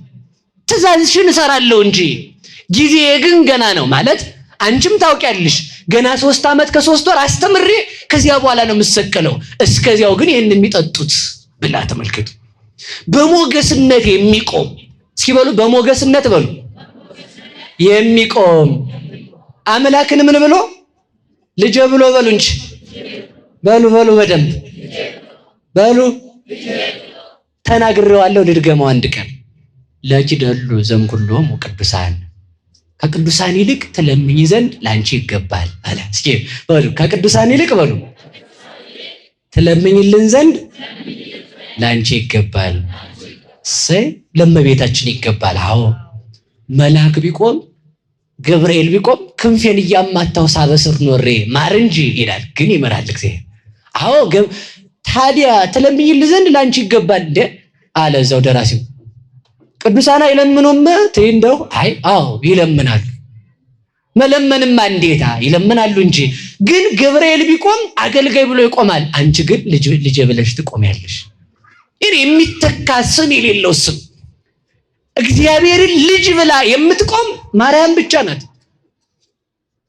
አዎ መልአክ ይለምናል። መልአክ ቢለምን ላንተ ምስጋና ሳቀርብ ኖሬያለሁ ብሎ ይለምናል። አንቺ ስትለምኒ ግን አንተን በተሸከመ ጀርባዬ ብለሽ ትለምኚዋለሽ። መለመንማ ከቅዱሳን ይልቅ ላንቺ ይገባል። አዎ መልአክ ይለምናል። መልአክ ቢለምን በቅዳሴ ኖርኩ ይላል። አንቺ ግን በተሸከመ ማኅፀኔ ብለህ ማርትይዋለሽ። አዎ መለመንማ መልአክ ይለምናል። መልአክ ቢለምን 24 ሰዓት ምስጋና አቀርባለሁ ብሎ ይለምናል። አንቺ ግን ስትለምኚ በጠባቸው ጡቶች ብለሽ ትለምኚዋለሽ። መለመን ላንቺ ይገባል። እንዴት? በሞገስ ትቆሚያለሽና። እስኪ በሞገስ በሉ። እስኪ በሞት ያፈርሰውን አገልጋይ ነኝ በሉ። እናት ነኝ። የቱ ነው የሚከብደው? ቀልድ አለ እንዴ? እንዲህ ዝም ብሎ በእናት ቀልድ ያለ መስሏችሁ ነው? አገልጋይ ነኝ ከሚለው ማን ነው ሞገስ ያለው? በስላሴ ፊት ሞገስ ያለው ስም ይሉሃል። ማርያም የሚለው ስም ነው። እንዴት? ልጅ ብላ የምትቆም ማርያም ናት። ግዳጅ የሚፈጽም እንዴት? እግዚአብሔርን ከመውለድና ለፍጥረት ከመለመኒቱ ይበልጣል። በሞቴ ነገር ሁላችሁ ባሉ ነገሩ ይጂ እግዚአብሔርን መውለድ ነው። መለመንማ መልአክ ይለምናል እኮ እያልኳችሁ ነው። መለመንማ አብርሃምም ለመነ፣ ሙሴም ለመነ፣ ካህናትም ለመኑ፣ እኛም እንለምናለን ያቅማችንን። እግዚአብሔርን መውለድ ግን የተቻለው ለማርያም ብቻ ነው። ያስቻላት እግዚአብሔር አይደል ይለኝ ነው አንዱ ጠማማ ማለት ነው። ደግሞ አዎ ያስቻላት እሱ ነው። ግን እንድትችል ሆና የተገኘች ደግሞ እሷ ብቻ ናት ነው እኮ መልስልኝ። እስኪ በሉ ያስቻላት እሱ ነው በሉ። አዎ ግን እንድትችል ሆና ጠብቃ የተገኘች እሷ ናት። ንጹህማ አዳምም ንጹህ ነበር ቆሸሸ እንጂ። ንጹህማ አለቃ ሳጥናኤልም ንጹህ ነበር ረከሰ እንጂ። ሐዋርያማ ይሁዳም ሐዋርያ ነበር ጌታውን ሸጠ እንጂ። የተሰጣትን ጠብቃ የኖረች ግን ማርያም ብቻ ናት። መላእክትም ጠብቀው ኖረዋል። እስኪ በሉ መላእክትም በሉ ጠብቀው ኖረዋል። ደናግል ናቸው በሉ። አሃ ደግሞ አንዱ ሲሰማ መላእክት ደናግል ከሆኑ ያገባሉ ይል እንደው ከብት የሆነ ሰው ከብት ነው የሚያጫውተው ማለት ነው። እውነቴን እኮ ሰው ከብት አላልኩም፣ በሞቴ ይቅር በሉኝ። ማለት የፈለኩት ቅዱስ ዮሐንስ አፈወርቅ ምን ይላል? ወለ መላእክት ሳይተከሎሙ ድንጋሌ ህሊና ይላል። ለመላእክት የህሊና ድንግልና አልተቻላቸውም፣ ለማርያም ግን ምን አላት ይላል? ተቻላት። ድንግል ሆኖ መኖር ቀላል ሊሆን ይችላል። አረ ቀላልስ አይደለም። ሰው ስንቴ በዝሙት ይወድቃል። በዝሙት ባይወድቅ ስንቴ ሰው በሐሳብ ይወድቃል። ይተወላወል ህሊናሁ ለብእሲ ይተወላወል እምጊዜ ሞቱ እስከ ለተሞ እምጊዜ ልደቱ እስከ ለተሞቱ። የሰው ህሊና ከተወለደበት ጊዜ ጀምሮ ሲወጣ ሲወርድ ይኖራል። ያን ህሊና ጠብቃው የኖረች ማርያም ናት። ደሞስ መኮራቱ ነው። መላእክት ደናግል ናቸው። አዎ ያልወደቁት ደናግል ናቸው። ህሊናቸው ድንግል ነው። ግን በዛ ድንግልናቸው እግዚአብሔርን አመስግነው እንጂ እግዚአብሔርን ወልደውበት አያውቁም። እግዚአብሔርን የወለደ ድንግልና የማርያም ድንግልና ብቻ ነው። ለዚህ ነው ቅዱስ ዳዊት ምን አለ? አንድ ነገር እፈልጋለሁ፣ እሷም ማርያም ናት። እሷ ማን ናት? መላእክት ደናግል ናቸው። እግዚአብሔርን መውለድ አይችሉም፣ ያመሰግኑበታል እንጂ። ማርያም ድንግል ናት። አዎ በድንግልናዋ ኖረች። አዎ በዚያ ድንግልናዋ እግዚአብሔርን ወለደች። አዎ ከወለደችው በኋላም ድንግል ሆና ኖረች። መጠቀም ይለዋል ለዓለም ሁሉ የደናግል መመኪያ ልትሆን ማርያም ተሰጠች። እሷን የሰጠን መድኃኒዓለም ይመስገንልን። ሌላ ምን እንላታለን? እሷን ስለዚህ ተመልከቱ፣ ይለምናሉ። መለመንማ እንዴታ! ቅዱሳን ይለምናሉ። ተመልከቱ መለመንማ እንዴታ! ይለምናሉ። ቅዱሳን ነቢያት ቢለምኑ ሰበክን ብለው ነው። ማርያም ብትለምን ግን ወለድኩ ብላ ነው። ነቢያት ቢለምኑ ስለ ኃጢአታቸው አልቅሰው ሕዝብህን ማር ብለው ነው። ድንግል ማርያም ግን ስለ ልጇ አልቅሳ ነው። ላንተ ብዬ የተሰደድኩትን ስደት አስብ፣ ስላንተ ብዬ በድንግልና ጸንሼ በዝሙት ጸነሰች ተብዬ የተሰደብኩትን አስብ፣ የኔን ስድብ አስበህ የልጆችን ስድብ አርቅ ትለዋለች መድኃኔዓለምን። እንዲህ ብላ የምትለምን ወላዲተ አምላክ ናት። እሷን የሰጠን መድኃኔዓለም ይመስገን። እኔ ሌላ ምን እላታለሁ? እውነት እኮ ነው። ህሊናዬ ምላሴ ቢያጥርብኝ እንጂ ይሄ ለማርያም ቢያንስባት እንጂ እንኳን ሊበዛባት አልተነከም። ግን ለምን መሰላችሁ? ነቢያት ዳዊት ምን ብሎ ይለምናል? ጌታዬ ሆይ ማሬ ብዬ ቆሜ ሳለቅስ አንድ ስንዝር፣ ተቀምጬ ሳለቅስ ክንድ ከስንዝር እንባዬ ገብቷል፣ ማረኝ ይላል፣ ማርልኝ ይላል፣ ሕዝብህን ይቅር በል እኔን ቅጣ ይላል። ድንግል ማርያም ግን ኃጢአት የሌለባት ንጹሕ ናት። ድንግል ማርያም ልትለው የምችለው ምንድን ነው? አንተ በተወለድክ ጊዜ ሄሮድስ በጠላትነት በተነሳ ጊዜ አንተን ይዤ ስሸሽ ያነባሁትን እንባ አስበው። ቤተ መቅደስ ስትገባ ስምዖን የሉቃስ ወንጌል ምዕራፍ 2 ላይ ትንቢት ሲናገር ምን አለ? አይንቴ ርያ አድኖተከ ይዜ ተሰአሮ ለገብርከ በሰላም ጊዜው በከመ አዘዝከ እስመ ርያ አይንቴ አድኖተከ። ጌታ ሆይ ከእንግዲህ ባሪያን ታሰናብተው ዘንድ ይገባል፣ አይኔ ማዳንህን አይቷል አለው። ያቺ የማዳኑ ሥራ የተፈጸመባት ክርስቶስን ይዛ የመጣ የማርያም እጅ ክርስቶስን ታቅፈው በግ ወደሚሰዋበት ቤተክርስቲያን ምኩራብ ክርስቶስን ይዛ የሄደ የማርያም እጅ እኔን ከፍ አድርጎ ማር ቢል ከባድ ነው። እዚህ እኮ አሰናብተኝ አለ። በቃ ልሙት አለ እኮ። ለምን? ተስፋዬን አይቻለሁ። ማን ነው ተስፋው? ክርስቶስ። ስምዖን በእርጅናው ይጠብቀው የነበረ ማን ነው? ማርያም። ለምን? ማርያም ክርስቶስን ካልወለደች ክርስቶስን ከየት ሊያገኝ ይችላል? ስለዚህ ተመልከቱ፣ የዚያን ጊዜ ስምዖን ወለኪሰ ተመልከቱ ኩና ይበው ኩናት ውስተ ልብኪ ባንቺ ግን በነፍስሽ ሰይፍ ያልፋል አላት። የዚያን ጊዜ ወላዲተ አምላክ ምርር ብላ አልቅሳለች። አዎ ቅዱሳን ያስምራሉ። ምን ብለው? አለቀስን በንባችንም አይደለም ብለው። ማርያም ግን ኃጢአት ኖሮባት ስለ ኃጢአቷ ያለቀሰች ሳትሆን እግዚአብሔርን ወልዳ ልጄን ይገሉብኛል ብላ ስለሱ ያለቀሰች ናት። ስለሱ ባለቀሰችው እንባዋ ዓለምን ታስምራለች። እሷን የሰጠን መድኃኔዓለም ይመስገን። ግብጽ በተሰደደች ጊዜ ልጇን ሊገሉባት ይሄ ያላስማረ ማን ያስምራል? እስኪ ልንገራችሁ። እናት አባት ሳይኖራ ብቻዬን ሆኜ አንተን ተስፋ ያደረኩት ዘመዶችን ማር ዘመድ ሁሉ ትታ 15 ዓመት ቁጭ እናት አባቷ ሲሞቱ ለልቅሶ ያልወጣች ማርያም፣ መሞታቸውን ብቻ የሰማች ማርያም የሞቱ ዘመዶችን ማር ብላ ታስምረናለች። እሷን የሰጠን መድኃኔዓለም ይመስገን። እልልታ አታብዙ። ቆይ ልል እንዳትሉ፣ ቆይ ልጨርስ። እያቋረጣችሁኝ ስለሆነ ብዬ ነው፣ ይቅር በሉኝ እሺ። እንድጨርሰው ብዬ ነው።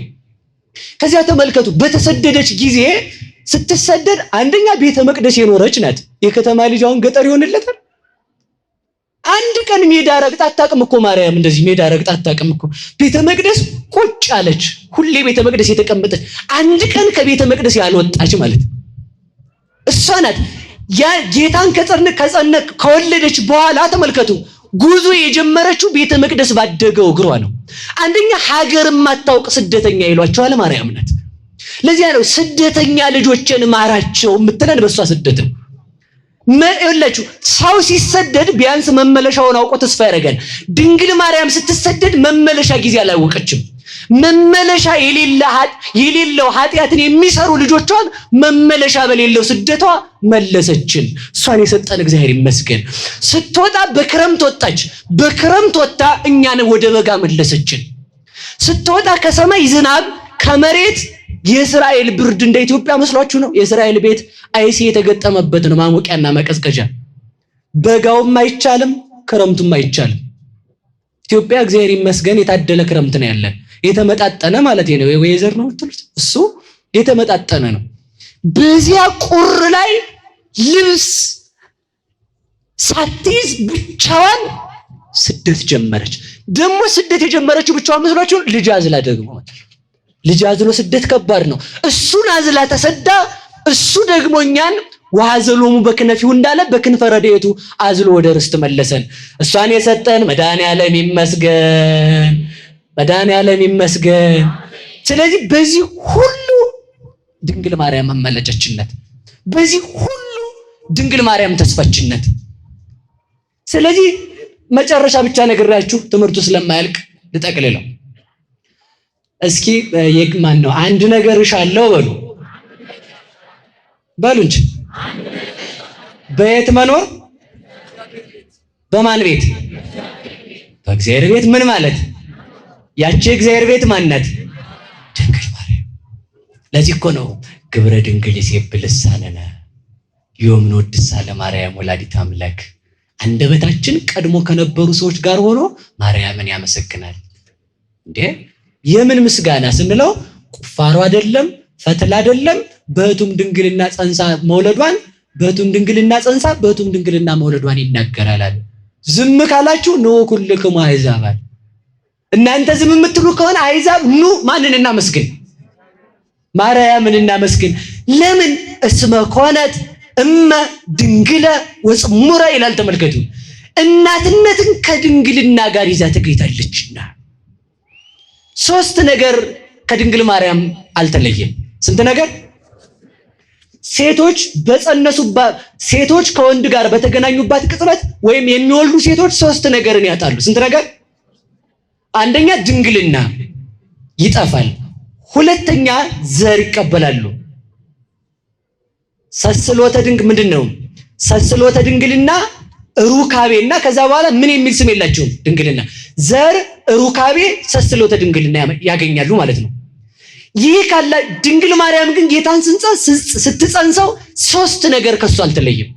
ኃይለ ዘር የለባትም፣ ድንግልናው አልተሻለም፣ ሩካቤም በድንግል ማርያም የለም። በድንግልና ጸንሳው በድንግልና ወለደችው። እሷ በድንግልና ጸንሳ ጌታን በመውለዷ እኛ ከጥምቀት ማይፀን በድንግልና እንድንወለድ አበቃችን። ይህን ያደረገልን አምላክ የተመሰገነ ይሁን። ሰይ ገነት በሉ፣ አንዴ ገነት በሉ። ገነትን ተሳድቤ ማሳልናገር አልሄድም። ያችኛዋ ገነት ልብ በሉ እንግዲህ፣ ያችኛዋ ገነት ምን አለ? ዛፍ። እስኪ ዛፍ በሉ። ዛፉ ምን የሚጠጣ ነው? ውሃ በሉ። ከዛ በኋላ ምን ያደርጋል? ያብባል። ከዛስ ያፈራል። ከዛስ ይረግፋል። የዚያችኛዋ ገነት ፍሬ ነው ይሄ። የዚህችኛዋ ገነት ፍሬ ግን ልነግራችሁ ነው። አንደኛ ያችኛዋ ገነት ኃላፊ ናት። ይሄን አታውቁም? ይችኛዋ ገነት የማታልፍ ናት። ያችኛዋ ገነት ትተካለች። በማን? በመንግስተ ሰማያት። ድንግል ማርያም የምትተካበት የላትም። የማትተካ ገነት ይለዋል ማርያም ናት። በዚያችኛዋ ገነት የበቀሉ ዛፎች ውሃ ይጠጣሉ። በድንግል ማርያም ምልጃ አምነው የድንግል ማርያም ልጆች የሆኑት የእግዚአብሔርን ቃል ይመገባሉ፣ ያድጋሉ፣ እንደ ቅጠል ምግባር አላቸው።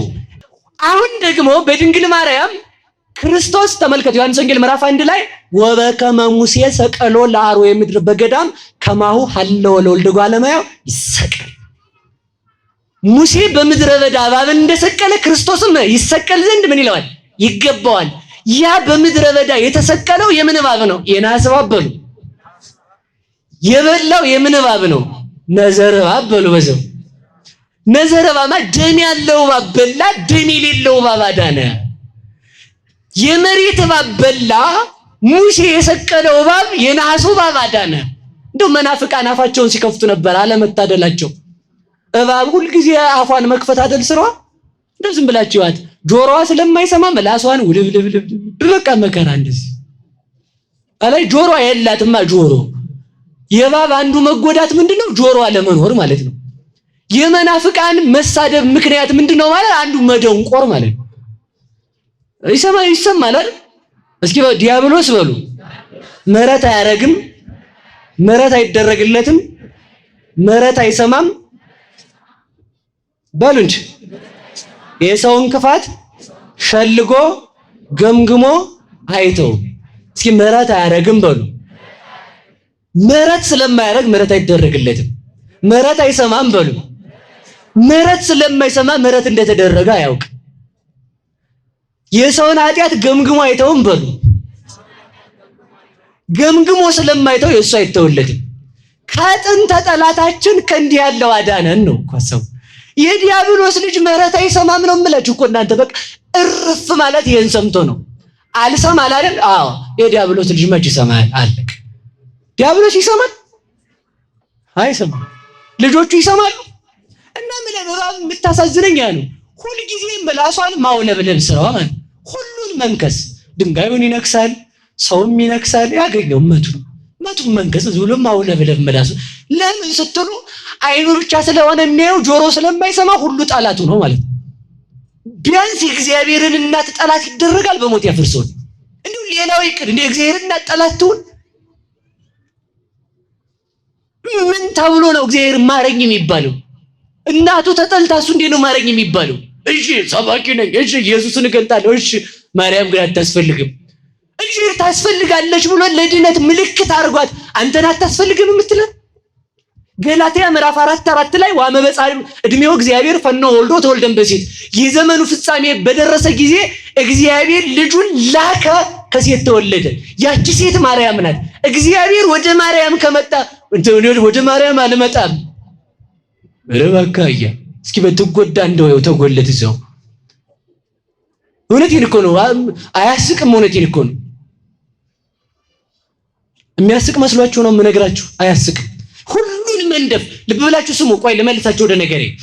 የበረሃው እባብ 2 እባብ ነው ያለው። ስንት እባብ? እና የጳጳሳት የሚይዙት በማን ፓትርያርካችን የሚይዙት የብፁዕ ቅዱስ አባታችን ያቡነ ማትያስ በትረ ሙሴ ምን አለበት? እባብ የለበትም? የሆነ ሰዓት ላይ አፋቸውን ሲከፍቱ አልሰማችኋቸውም? መናፍቃኑ እባብ ይዘው ነው የሚዞሩት። አየህ የሚል ማለት ነው። እስኪ ጀግና ከሆንክ ፋርማሲው ላይ የጽዋው ላይ ያለውን እባብ አውርደው ሆድና ያለ ምን አትሳደብም? ጀግና ከሆንክ እኮ ሰው ተንኮሉ ተመልከቱ። ሁልጊዜም የዲያብሎስ ስራው ጽድቅ ማሰናከል ማለት ጋኔን የተዳለ ቢሉት ጽድቅ ላሰናክል፣ በቃ ሌላ ምንም ትርጉም የለው። ዲያብሎስ ልክ አይደለም ያለው ደግሞ ልክ ነው። በቃ ይሄን እናውቃለን። ስለማሰማ ነው። ደንቆሮ ድምፅ አልሰማ ቢልኛ ምን አገባን? አሰማማ እንደኛ እንሰማ። ድምፅ ውበት እንዳለው የምናውቀው የሰማነው ነን። ሰምታችኋል? አይን ፀሐይ እንደምታምር የምናውቃት ምን ያለንን አይን ያለን ብቻ ነን። ሽቶ እንደሚሸት የሚያውቀው ምን ብቻ ነው? አፍንጫ ያለው ብቻ ነው። ማር እንደሚጣፍጥ የሚያውቀው ምን ያለው ሰው ብቻ ነው? የሌለው። ኧረ ማር አይጣፍጥም ቢልስ ጅላጅል ነው የሚባለው አይደል? የታየው ነው የሚባለው። መልስ እኮ ምንም አትናደዱ። እውነቴን ነው። እንዲያ የሚል ጋኔን ስታገኙ ምላስ የሌለሽ ሆኖ በቃ ትቶ መሄድ። አቤት መጨበጥ ሲል አንድ ሰው እጅ የሌለው ሰው ተመደነ የሚጨበጥ ቢል ምን ይባላል? እንዴ ሰውዬ እጅ ሳይኖር እኮ ነው የሚባለው አይደል? የዲያብሎስ ልጅ ምህረት አይሰማም እያልኳችሁ እኮ ነው ያሉት። እግዚአብሔር ልቦና ይስጣቸው። ያ በትረ ሙሴ በምድረ በዳ የሰቀለው ያ ፓትርያርካችን የሚይዙት ብፁዕ ቅዱስ አቡነ ማትያስ የሚይዙት እባብ ያለበት መስቀል ሙሴ በምድረ በዳ የሰቀለው የነሐስ እባብ ምሳሌ ነው። የምን እባብ? እባቡን በእባብ አጠፋው። አይገርምም? የነሐስ እባብ የሚል ስም አለው ግን አይናደፍም። የእባብን መርዝ የሚያጠፋ መርዝ የሌለው እባብ መባሉ ለምንድን ነው ቢባል ክርስቶስ ሲሰቀል ወንበዴ የሚል ስም ተሰጥቶታልና ያ ስም ብቻ እባብ ተብሎ እንዲጠራ አደረገው። የነሐስ እባብ ነው የምንለው። ስለዚህ ተመልከቱ፣ እየሰማችሁኝ ነው? በገነት በሉ ደም ያለው እባብና ደም የሌለው እባብ ሄዱ አርሳቱ። ደም ያለው እባብ የተባለ እባብ ነው ታውቁታላችሁ። ደም የሌለው እባብ የተባለ ዲያብሎስ ነው። በሚሞት እባብ የማይሞት እባብ ዲያብሎስ እንዳለ ወደ አማናዊት ገነት የሚሞት እባብና የማይሞት እባብ ያስወጣውን ሰው ለማዳን ክርስቶስ ወደዚህ ዓለም ወንበዴ ተብሎ ሊጠራ መለኮቱን ከስጋ ጋር አዋህዶ በመስቀል ተሰቀለ ማለት ነው። በመስቀል ሲሰቀል ወንበዴ የሚል ስም ተሰጠው። እርሱ ግን ወንበዴውን አዳምን የሚያድነው ነበረ። ስለዚህ ተመልከቱ፣ በዚህ እባብ ውስጥ የማይሞት እባብ ዲያብሎስ እንዳለ በሚሞት ስጋ ውስጥ የማይሞት መለኮት ነበረ። በስጋው እየደማ በአምላክነቱ ግን ሞትን ይቸነክረው ነበረ። በስጋው እየሞተ ሕይወት ይሰጥ ነበረ። መራራ ሐሞት እያጠጡት ጣፋጭ ሕይወት ይሰጥ ነበረ። በመሬት እየገዙት እሱ ሰማይና ምድርን ይገዛ ነበር። የድንግል ማርያም ልጅ ኢየሱስ ክርስቶስ ክብርና ምስጋና ይግባው። እሱ በመስቀል ሆኖ ሰማይና ምድርን የገዛ ከሱ በቀር የለም። እየሞተ የገዛ አይታችሁ ታውቃላችሁ? እርሱ ክርስቶስ ነው። እየሞተ ፀሐይን ያጨለማት፣ በፀሐይ ኮሩ አጨለማት፣ በመቃብር ኮሩ ሙታንን አስነሳባቸው፣ በቤተ መቅደስ ኮሩ መጋረጃውን ሰነጠቀው። ፀሐይ፣ ጨረቃ፣ ከዋክብት ኮርተውባቸው ነበር፣ አረገፋቸው። በነቢያት ይኮሩ ነበረ፣ ከነቢያት እነ ሙሴን ቀስቅሶ አመጣቸው፣ አስነሳቸው። ሙታንን የሚቀሰቅስ የሕይወት ባለቤት ክርስቶስ ነው። እርሱን የወለደች ማርያም ስሟ የተመሰገነ ይሁን፣ ስሟ የተመሰገነ ይሁን። ይችን ቤት በሉ ሁላችሁም፣ ልጨርሰው እንግዲህ። በዚህች ቤት በሉ እኖር ዘንድ እለምናለሁ። አንድ ነገር ብቻ እሻለሁ በሉ። እሷ ማናት? በሉ ንገሩኝ። እሷ ማናት? ድንግል ማርያም ናት። ከዛ በዚያ ምክር የተመከረውን በመላክ የተመከረውን ከመላክ ጋር መክራ ለሔዋን ጆሮ ካሳ የሆነችላት፣ በፍሬ የሞተችውን ሔዋን በማኅፀኗ ፍሬ ሕይወትን የሰጠቻት፣ በማየት የሞተችውን ሔዋን ክርስቶስ እርቃኑን ሆኖ ታይቶ እንዲፈውስ ክርስቶስን የወለደችለት፣ ለዓለም ተስፋ አንድ ቤት መተኪያ የሌላት ቤት ማርያም፣ ተወልዳ የማትደገም ብቸኛ የእግዚአብሔር እናቱ ወላዲት አምላክ፣ እሷን የሰጠን እግዚአብሔር ይመስገን። ወደዚች ቤት ትፈጥናላችሁ አትፈጥኑም? በሉ ንገሩ። የመጨረሻ ነው። አትፈጥኑም? ታዲያ እግዚአብሔርን የታቀፈ እጅ እኔን አያቅፍም? መታደሌ ነኝ እንጂ እኔ ነኝ እንጂ መታደሌ። ለእግዚአብሔር እኮ ሞግዚቱ አይደለች፣ እናቱ ናት። ለእግዚአብሔር እናቱ ከሆነች ፍጥረቱን ሁሉ ይዛ በምልጃ ረድኤቷ የምትጠብቅ እሷ ናት። በሥላሴ ፊት ሞገስ ያላት፣ በምዕመናን ዘንድ መወደድ ያላት፣ በመናፍቃንና ባጋንንት ዘንድ የምትፈራ ማን ናት? እሷ ወላዲተ አምላክ ናት። በሥላሴ ፊት ምን ያላት በሉ? ሞገስ ያላት በሉ፣ በሉ እንጂ። በዲያብሎስ ዘንድ ምን ያላት? መፈራት በሉ እንጂ። ስሟ ሲጠራ ገና የሚንቀጠቀጥላት ማለት። በምዕመናን ዘንድ ደግሞ ምንድን ናት? መወደድ በሉ እንጂ። ይኸው ዕጣን ቋጥረው ስሟን አማላጅ አድርገው ወላዲተ አምላክ አስምሪን ብለው የሚመጡት። እስኪ ጥያቄ ልጠይቃችሁ፣ ማርያም የልቤን ትፈጽማለች በሉላችሁ። የማን ልብ ተፈጽሞባታል? የሥላሴ በሉ እንጂ። የአብ ምክሩ የተፈጸመው በማን ነው?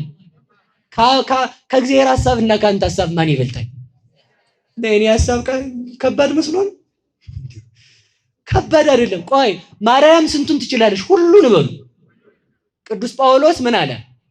ሁሉን እችላለሁ። እስኪ በሉ ሁሉን በሉ። እችላለሁ። ማን ነው እንደዛ ያለው? በሉ እንጂ ንገሩ።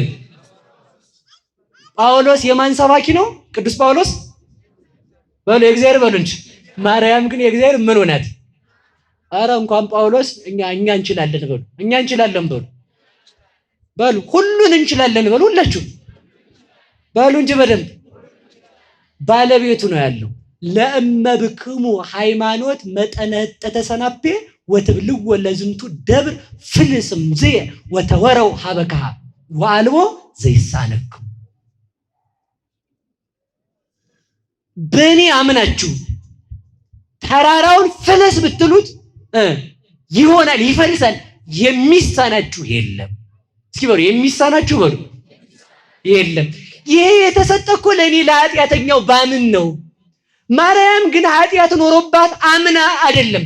ጥንቱን ኃጢአት ሳይኖርባት የመጀመሪያ አማኝ ወላዲተ አምላክ ናት። ከሰው ወገን ሕሊናዋ ውስጥ ምንም ጥርጥር ያልተገኘበት እሷን የሰጠን እግዚአብሔር የተመሰገነ ይሁን። ስለዚህ አሁን ለዚህ ምን እንላታለን? በሉ ሰአሊ ለነ ቅድስት በሉ በሉ በደንብ በሞት ያፈርሰውን ይሄን ሳትሉ እንዳትሉ በሉ በሉ። አሁን ሰአሊ ለነ ቅድስት በሉ። ቅድስት ሆይ በሉ ምን በይልኝ እላችሁ። ሊቃውንቱ ሲተረጉሙ በፍልሰታ ምን ይላሉ መሰላችሁ? ጽንዕት በድንግልና ስርጉት በቅድስና እመቤታችን ጸጋውን ክብሩን እንዳይነሳን ለምኝልን። አይምሮውን ለቦውን በልቦናችን ምን በይብን ሳይብን አሳድሪብን። ይሄን ስንላት ለምን ትለኝ እንደሆነ እሷ የታመነች አማላጅ ናት ብለን እንመልሳለን። ሙት በድንግል ማርያም ስም ይነሳል፣ ድውያን ይፈወሳሉ። የሃይማኖት ማስረጃም ወላዲት አምላክ ናት። እሷን የሰጠን እግዚአብሔር ስሙ የተመሰገነ ይሁን። ስለዚህ ሁልጊዜ ማንን እንጠራለን በሉ? እናቱን በሉ። ማንን እንጠራለን? እናቱን ስንጠራ ማንን መጥራታችን ነው? እስኪ በሉ ድንግል ማርያም በሉ በሉ እንጂ። ለምን ነው እንደዛ የምንላት? የማን እናት ስለሆነ ነው? ወላዲት አምላክ በሉ። ምን ማለታችን ነው? ይሄም ብለን ስንጠራት ምን ያስቀናል ሰው ነው ታዲያ? ከዚህ በላይ ስም አለ? ከዚህ በላይ ክብር አለ? ከዚህ በላይ ሞገስ አለ? የለም። ስለዚህ ሁላችንንም ጾሟን ጾመን እንድንጠቀም ውዳሴዋን ቅዳሴዋን እንድናደምጥ ወላዲት አምላክ ፍቅር የወላዲት አምላክ ፍቅር በልቦናችን ይደር። ውዳሴዋን ድገሙ።